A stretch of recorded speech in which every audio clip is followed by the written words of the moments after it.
What is going on, everyone? Today we have the 2019 Honda HR-V, and it's actually refreshed for 2019 with some subtle changes. It's a very practical and versatile little car, and I'm going to go through all the little features and details, show you the cool interior area that we have. But I'm also going to tell you, should you get this over a CR-V or a Honda Civic hatchback? We're going to find out and go for a test drive. Let's get started. Thank you everyone so much for tuning in for this 2019 Honda HR-V review. So starting on the exterior, Honda made some revisements, especially up the front with the headlights, the grille, the bumpers, even the taillights. Well, we're going to take a look at the exterior on here real quick on this top-end touring model. I already have a review of the sport model, which is a new trim for this year. So if you want to see that, please be sure to look in the description below to check that out. Now the HR-V for 2019 will start in the mid $20,000 range, but this top-end touring is closing in on $30,000. We have LED daytime running lights, multi-element LED headlights only on this touring model with LED turn signals and LED fog lights. At night, these are very bright, they're high and they're wide. The fog lights make a big difference. These headlights have been very impressive for me, especially compared to regular halogen. We get a honeycomb grille. The sport model will give us 18-inch wheels, while everything else, including this, will give us 17-inch wheels, and ours even has the machine-finished shark gray inserts with ventilated disc brakes in the front and solid disc brakes in the back. The sport trim will give you more gloss black trim pieces, but ours has the dark silver trim pieces. This silver color is lunar silver metallic. We have turn signals in our mirrors, which have heated glass, which is great for winter time. Roof rails up top, an underbody spoiler running between the wheels. Now in terms of length, if you're curious, this is 170 inches long.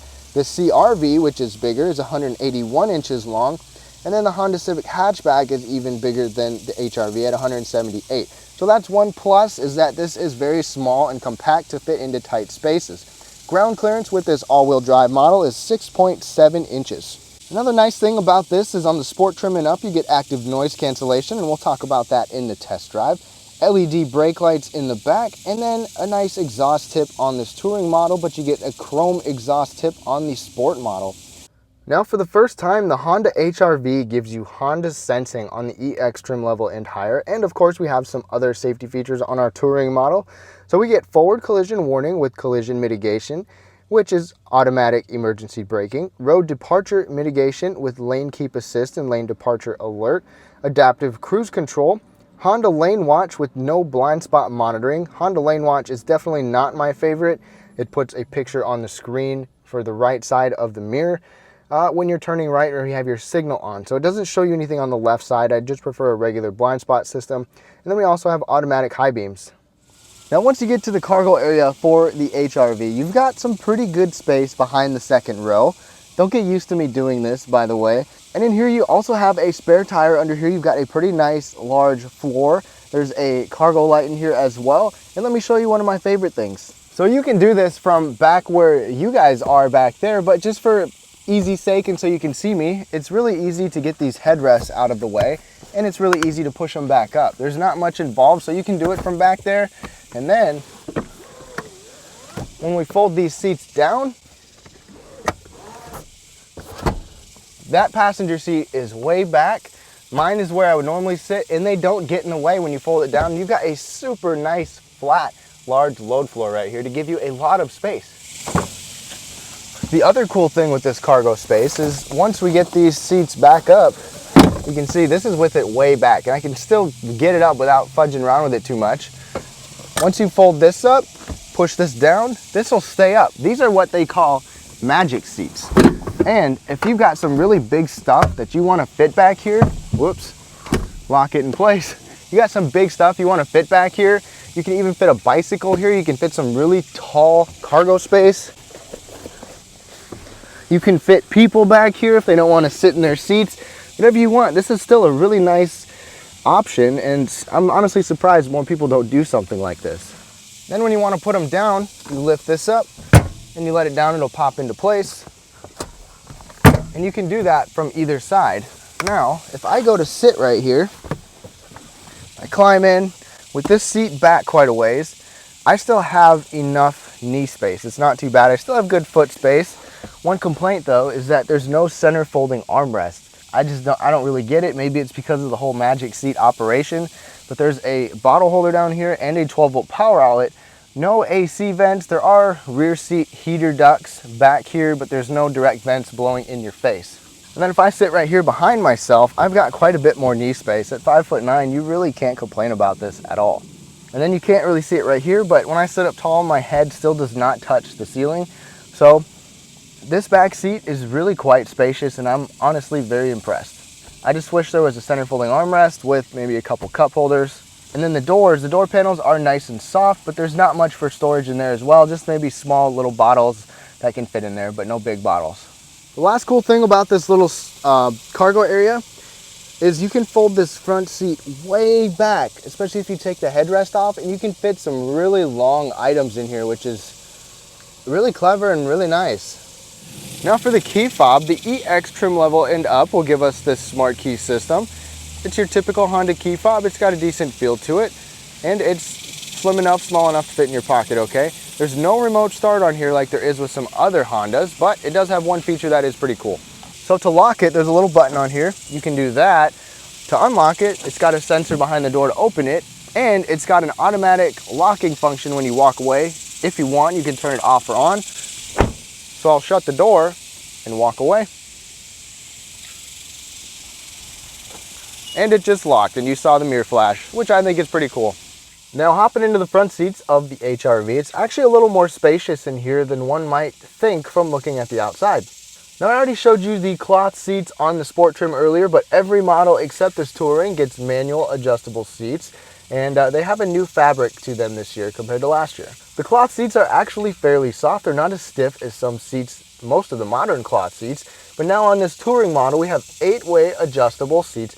No lumbar support, that's one thing. Passenger seat's manual, driver's seat is 8-way power adjustable. Besides the lumbar support lacking, I think that these seats are actually pretty comfortable. They're relatively soft. I think they have pretty good bolstering and positioning. I actually have a little bit of a snug feeling around me, so they're kind of narrow. So if you are bigger, this might not work for you, but for me, I think it fits just fine. There's even some nice detail on here. It is double stitched leather. It's perforated, which it's not ventilated. It's perforated, maybe some crumbs could get in there. The back seats are even perforated, which is kind of a negative to me in a vehicle like this where there's no purpose of them being perforated except for kids and stuff to get inside of them. But with that aside, I'm 5'9", and I can sit in here without my head touching, and I still have room to move the seat down or up, so I'm pretty comfortable right here. The steering wheel is leather wrapped. Honda's steering wheel adjustment is down there quite a ways. It's got a decent range of motion for both of those, but it honestly seems to be sitting a little bit more upwards than I would prefer. But I was just in the Mazda 3 Hatch, which is much sportier than this, or feels like it, and it's just kind of a different feeling. But I've had really no trouble being comfortable in here. Now let's go ahead and take a quick look at the interior. One really nice thing that I'm a fan of is just how soft all this material is right here. Up above, right here next to your elbow, this padded armrest as well, so that is really nice and welcome in a vehicle of this class. The driver's side window is automatic, then you have your mirror controls. The bottle holder does not fit my large blue bottle that I usually do. You can fit something in there and shove a little bit, maybe a small bottle in there. Now let's go ahead and shut the door. Not the most solid slam, but not too bad. Now we have some controls right up front. We've got our economy button for dulled throttle response and improved economy, possibly. Traction control, your lane departure alert right there. And you can adjust your automatic emergency braking right here. Now let's go ahead and start it up. Push button start. Now taking a look at the interior of this Honda, there are some nice materials in here with this leather wrapped steering wheel. Even the area across the dash, kind of a unique floating design right here with some storage underneath. This isn't necessarily soft, but it's not a hard plastic if your knee wanders over there to touch it. And then over here, if your knee ever comes up there, this is soft all the way down, which is really nice to see. The one thing about it though is that the entire upper dash is hard plastic. I have not heard any rattles though, so that is good news. Steering wheel has all the necessary controls. You can scroll through different pages on your information display, control your radio right there. Voice controls down here. You can control more information up on your display, and then your cruise control settings over here. This does also give us some gloss black paddle shifters. We'll probably try those in the test drive. And then Honda gives you a new 4.2-inch screen up here. You got the tachometer on the left, the regular speedometer in the middle, and then our screen on the right. The screen on the right has a pretty good amount of information. You can see the trip computer on there right now. I'm going to scroll through here, compass. You can even see all 4 wheels, which ones are getting power. The front, definitely front wheel drive biased. And you can customize some settings. So a nice little display, nothing too spectacular. No digital speedometer though, which I would like to see. Now Honda gives us a 7-inch screen right here. It's a new display and it has a volume knob, which is always nice, but I wish that there were still more knobs. It's a really small volume knob right here, but at least we have it. This is all touchscreen over there. You have Apple CarPlay and Android Auto on the Sport Trim or higher, plus a 180 watt 6-speaker system on the Sport Trim or higher. And that's the top speaker system. I'm honestly really surprised about that. I wish that we had at least a little bit better option for this top end touring trim. The screen is a little laggy. There's still a fair amount of stuff that you can do on here. I kind of went over this a little bit in the other one. You can kind of customize, you can change your shortcuts up above. Honda Link is a whole different system that would take more time to go over, but there's quite a bit of things that you can adjust in your settings on here as well. Overall, it's easy to use, but I would like some physical buttons on here, but small complaint, I use Apple CarPlay most of the time when I'm on here, and that works just fine, just as you would expect. The nicest thing about this though is you have a 3-tier backup camera. So you got a regular, you have a wide view, then you have a top-down view right there if you're backing up to something or maybe you actually decide to tow something. And it also has dynamic guidance lines, which is always welcome in this class. Now the Honda Lane Watch system, no blind spot monitoring, but if you turn your signal on or push a button on the end of your left steering wheel stalk, you can see this camera, so you can see what's next to you, supposed to be a car if there's one there. Now moving down, we have all touch sensitive single zone climate control. You've got 2-tier heated seats over here. You've got touch sensitive right here, touch sensitive fan speed. It's just single zone on this trim, no dual zone at all. Then you can adjust the rest of the settings just below that. You've got this shifter. We can move it down into sport mode for the CVT. The rest of this is kind of interesting. It's like a floating design. We've got an emergency or the parking brake right here, brake hold button right there, revised cup holders, which are pretty interesting. We've got these little arms that can kind of separate some different items if you want. So technically you kind of have a cup holder there. You maybe have a small bottle option right there, another cup holder back here. And if you want, you can just fold those in, get them out of the way. But if you have really tall stuff, you just push it through and you've got a really long opening for a bigger bottle, both there and there. Now right below this whole floating edge is 2 USB ports, one slow, one a little bit faster, a little storage bin down there, and then on the other side you've got a 12-volt power outlet. And each side gives you a little cubby for little storage right here. I would like to see more accessible storage just right up here, because it can be a little bit annoying trying to reach down and maybe grab something back there if you need to. Maybe a little extra slot in front or on the side would be nice. The armrest is kind of stiff, but it's not a bad material. It can slide forward a little bit. You can slide it back. Then you've got a really small little storage bin right there. My wallet and sunglasses do fit in there though, because we don't actually have a sunglass holder. Then across on the dash, we've got a soft opening glove box. What is in here? I haven't even looked in here yet, and someone left some food in here. Lucky me. I guess you find all sorts of surprises with these press cars. And then there's a bottle up there. Wow. All right, anyways, that is the glove box for you guys. We'll clean that out a little bit later. And then up above, Honda gives us garage controls, an automatic dimming rearview mirror, both nice to see in this class, and then a moonroof on our model as well, just your standard size moonroof. Now visibility really is not too bad. You got small pillars up front. The back, or the middle pillar, is not too bad. In the back, honestly isn't that bad. I haven't had any trouble with visibility except maybe right back there. The lane watch kind of stinks, but it's nice for at least your right side. And then if you look over your other shoulder, you have pretty decent visibility as well. The visors do have vanity lights, and the entire visor will slide out. For 2019, the Honda HR-V has minimal changes right here. You still get the 1.8 liter 4-cylinder engine, non-turbocharged, that puts out 141 horsepower and 127 pound-feet of torque. Definitely not a lot considering the fuel economy numbers. but this is paired with the CVT transmission, which Honda actually says is smoother and there's refinements for a more natural feeling, which for a CVT, it's kind of hard to do, but we'll talk about that in the test drive. Every model can get all-wheel drive, but this top-end touring model is all-wheel drive only. That's the only drivetrain that you can get with this, and every single HR-V gets this 1.8 liter four-cylinder. Now, miles per gallon on the front-wheel drive models is 28 in the city and 34 on the highway, but this all-wheel drive is 26 in the city and 31 on the highway. So 31 miles per gallon on the highway for a vehicle this small and 141 horsepower, that's pretty unreasonable, especially considering the CR-V, which is bigger and more powerful, is more efficient. Plus, the Honda Civic and Honda Civic Hatchback are quite a bit more efficient as well. So something to consider. All right, everyone, thank you so much for sticking around for the test drive for this 2019 HR-V. Now, I do already have one test drive out there if you want to check that out with the sport model, but I'm going to talk about kind of all the details of the ride comfort and all of that right now. Now, my first impression taken off in the HR-V when I first got it was that it feels pretty solid for being a little vehicle, and it actually rides better than I was expecting. Now let's test out this 1.8 liter and the CVT. Now we do have all-wheel drive, and I'm gonna get on it.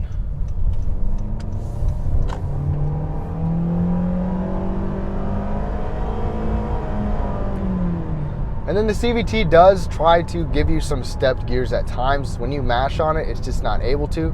But that's probably the biggest downfall with this vehicle, is just the overall power that it provides. It's not very good. But most of you aren't going to be mashing on the throttle like that. So for the most part, the steering is pretty responsive. It handles well. It honestly feels a little Civic-esque because it's basically based off of the Civic.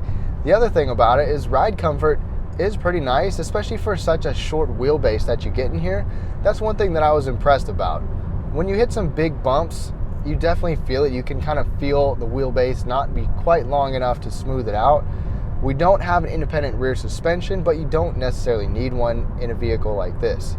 One thing Honda really tried to improve for the 2019 HR-V is something they've kind of been known for, which is road noise. So this HR-V isn't necessarily quiet, but it's right on par with what the rest of the vehicles in this class come with. And when I looked back at my Hyundai Kona and my Toyota CHR, this was almost identical in terms of numbers. Perceived noise honestly seemed a little better on a bumpy road or a rough road than the Kona and the CHR. And the Kona had some rattles. This hasn't had any rattles that I've noticed so far. Honda added some insulation. They also added active noise cancellation, try to block out some sounds that can perceive you with better noise. So as we take a few corners here, I'm going to get on it a little bit. It's definitely not a race car by any means, of course, and none of you are going to drive like that, but it handles exactly as you would wish. It's got a pretty good turning radius. It's a short car, and overall it really gives you a good confidence. It gives you confidence when you're driving around. And for the city people, you should have no trouble pulling into some parking spots with this thing. Now, I kind of mentioned the Civic and the CR-V earlier. The CR-V is a little smoother. It's a little longer. It's also quieter. It's probably a decent amount quieter than this. I don't have any decibel ratings for the CR-V though, but that's going to be the biggest thing in terms of driving. That has more power. It's much quicker. It has a turbocharged engine, as does the Civic. So those are going to be quite a bit quicker, and the CR-V is especially quieter. The nice thing about this compared to the Civic and the Civic Hatch is that you can get this in all-wheel drive. And this has more space than the Civic, although not by a lot. The biggest bonus is the magic seats that you get in here. Now I'm going to drop it down into sport mode and we'll see how it does. Right away, it kicked up the RPMs. We'll kind of buzz around a corner.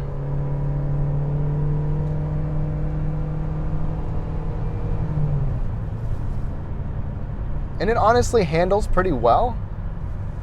It's not super flat going around a corner, but it's good enough. It's honestly better than expected. It's a pretty nimble little car, still holding the RPMs up, so when I get on it, it's going to give you some power. And the biggest thing is driving in the city around town, it's adequate, it's good enough, but when you have to merge onto a highway or especially pass somebody, it's like, it's life or death with that, because passing someone is pretty scary. Now, aside from the acceleration and the handling, the braking in here is pretty good. Now, I have a car behind me, so I can't get on it too much, but The pedal feels good, it's responsive, it's kind of a quick bite, and it's real easy to get used to. Now in conclusion, if you're looking at the HR-V or the Civic Hatch or the CR-V, something with some space from Honda, if you're going to be using those magic seats and folding those up and putting stuff in the back seat separate from the cargo area, this is fantastic. This is really nice. That's really big space back there, and especially when you can fold that front seat down and stick some long stuff through there. If you really want highway efficiency, the Civic is the way to go. Although you can't get it with all-wheel drive, the Civic Hatch does still give you some pretty good space though. If you kind of want something a little quieter, a little more premium, a nicer interior, and some pretty good power, the CR-V is the way to go, and it's got quite a bit more space than both of those options. So if it was my money, I would spend a little extra for the CR-V, and if I didn't want all-wheel drive, I would go with the Civic Hatchback. So what would you guys choose? Please leave your comments down below. Be sure to subscribe for regular reviews every single week on all different types of vehicles. Thank y'all so much for watching. Like I said, leave your comments below on what you think of the HR-V. Thank y'all so much for watching. Have a great rest of your day, and we'll see you next time.